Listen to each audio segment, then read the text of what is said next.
నీ కూతురిని మహారాణిలా చూసుకోవడంలో తప్పు లేదు. కానీ నీ భార్య కూడా ఓ ఇంటి మహారాణిలా పెరిగిందన్న విషయం మర్చిపోవద్దు. ప్రేమ, అభిమానం, గౌరవం, మర్యాద మనం ఇతరులకు ఎంత ఇవ్వగలమో అంతే తీసుకోగలం. అంతా మంచివాళ్ళే మనం మంచి మనసుతో చూస్తే. మనకి కుదిరినప్పుడు కాదు, ఎదుటివారికి అవసరమైనప్పుడు చేస్తేనే దానిని సాయం అంటారు.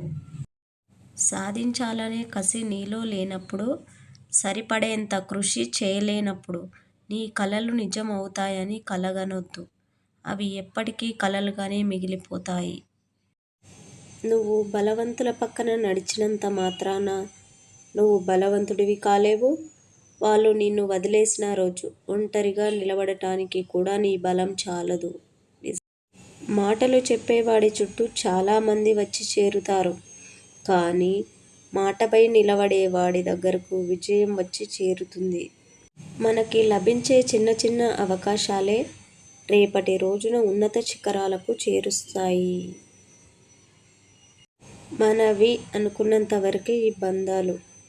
మనసు విరిగి ఒక్కసారి వద్దనుకుంటే నువ్వెవరో నేనెవరో గుర్తుపెట్టుకో. ఇతరులు నీ జీవితం గురించి చులకనగా మాట్లాడకూడదు. ఎవరి జీవితం గురించి వాళ్ళు ఆలోచించుకుంటే బ్రతికినంత కాలం సంతోషంగా ఉంటాము. మనలో ఉన్న భయాలను మనలోనే దాచుకోవాలి. ధైర్యాన్ని మాత్రం నలుగురితో పంచుకోవాలి. నిజమే కదా. Thank you watching. Please subscribe.